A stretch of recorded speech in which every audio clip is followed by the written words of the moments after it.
In the name of Allah, the most beneficent, the most merciful. Assalamu alaikum and welcome to PMDC online lecture room. I am Sayyida Varda Shah, lecturer English, Peshawar Model Degree College, Dalazak Road. Dear students, in this lecture we are going to discuss chapter 1 of unit 3, that is lesson from the Battle of Uhud, and it's an Islamic history.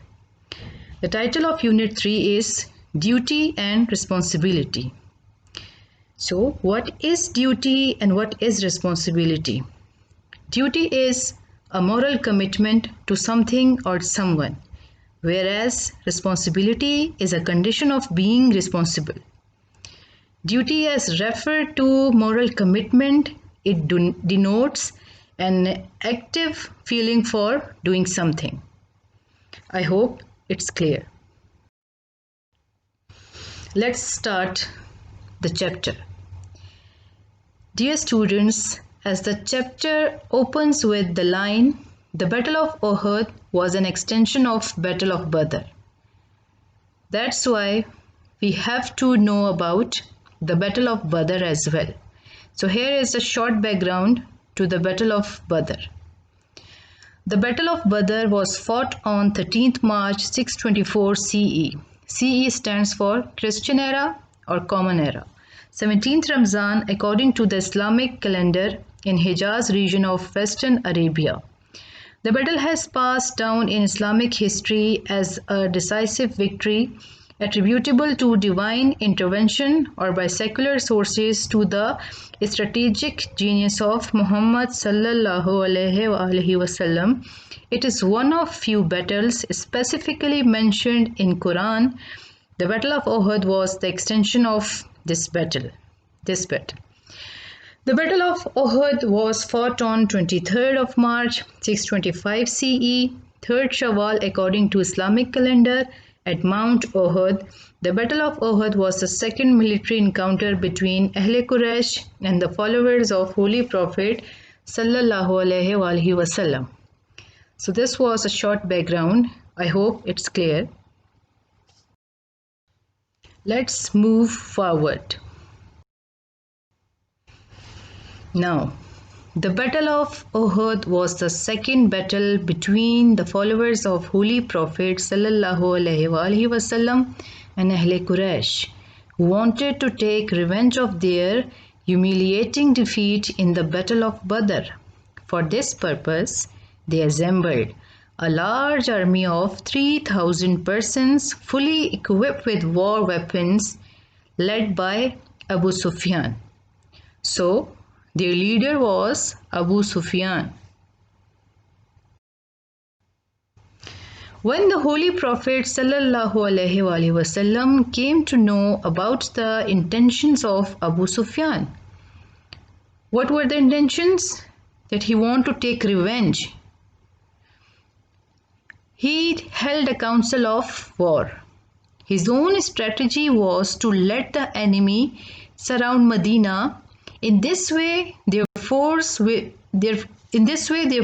disperse and they would strike them where they were weakest. On the other hand, the younger elements among the Muslims wanted to fight in the open outside Medina. Their argument was that the enemy should not approach Medina at any cost. The Holy Prophet ﷺ agreed to their proposal, though the Holy Prophet ﷺ believed that the defensive strategy proposed by him was the best in the circumstances, yet in deference to the enthusiasm of young men to keep the enemy away from Medina, he agreed to meet the enemy in the open outside Medina. Now, at the beginning, 1,000 Muslims gathered together for the fight, but out of which 300 hypocrites, munafiqeen, they are called munafiqeen, led by Abdullah bin Ubay. Their leader was Abdullah bin Ubay. Withdrew and the Muslim force was reduced to 700 persons only. This was 1/4 of the strength of the enemy. I hope it's clear. Now, after assembling the army of 700 persons, the Muslims marched towards the battlefield. After reaching Uhud. Now, Uhud is a place few miles from Medina, was a great stretch of barren rock rising out of the desert without any growth of vegetation. So this is the description of that place, Uhud. A great stretch of barren rock. The Holy Prophet ﷺ directed the warriors to take up their positions at Uhud on the rising ground. A band of archers was pointed at an adjoining mount behind the main position. The archers were directed strongly never to abandon their position under any circumstances without the approval of Holy Prophet ﷺ. When the battle began, the Muslims attacked so bravely and forcefully. Then in a counterattack, the Muslims broke the enemy's line and the enemy fell back. When the Muslims archers saw the enemy retreating in defeat, they came down the adjoining mount to plunder the camp of the defeated Quraysh. Remember, they were directed not to leave their places, not to leave their positions without the approval of Holy Prophet ﷺ. So, only 10 of them did not leave their positions. Now what happened? When the Muslim archers left the high ground, Khalid bin Walid took advantage of it. He occupied the place after killing the 10 Muslim archers. I would like to mention here that Khalid bin Walid was not converted to Islam that time. He wasn't a Muslim that time. So, this changed the course of battle. The killing of 10 Muslim archers changed the course of battle. The defenses of Muslims were broken, and in the confusion that followed, many Muslims martyred. A Sahabi, Mus'ab bin Umar Razitala Anhu, who had some physical resemblance with Holy Prophet ﷺ, fell fighting, and seeing his dead body, the Quraysh shouted that Muhammad has been killed. In the confusion that followed, the Holy Prophet was wounded and he fell in a pit over the dead bodies of his followers. When Hazrat Ali Razitala Anhu could no longer see Holy Prophet ﷺ, he rushed to the place where Holy Prophet was stationed. He found Holy Prophet ﷺ wounded. Hazrat Ali Razitala Anhu, with the help of his companions, escorted him to a safer place. On regaining full consciousness, the Holy Prophet ﷺ charged Hazrat Ali to launch a counterattack against the Quraysh. Hazrat Ali attacked the enemy with full force. At last, the Muslims were succeeded in driving the Quraysh. The Battle of Uhud thus ended in a draw.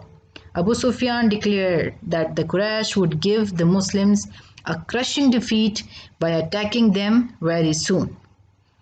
I hope it's clear. Now, concluding the chapter, the Battle of Uhud is an important battle in the history of Islam. In the early stage, the battle went in favor of Muslims, but because of tactical mistake made by the archers, the tide of battle reversed and Quraysh came to have an upper hand for a while. The Muslims were demoralized and practically lost their will to fight. It was at this stage that Hazrat Ali Razitala Anhu took the command and prevented the Quraysh from taking advantage of the victory that they had won earlier. The battle that would have otherwise ended in the annihilation of the Muslims concluded as drawn battle.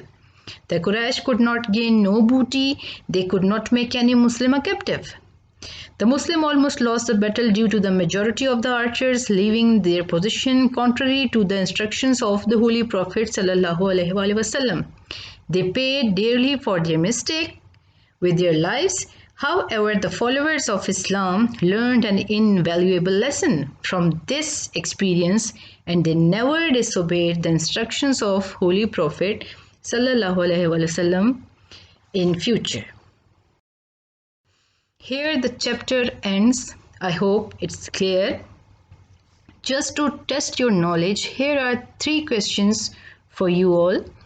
Question number 1 is, why is the Battle of Uhud an important battle in the history of Islam? Question 2, what changed the course of battle? Question number 3, why is the Battle of Uhud called a drawn battle?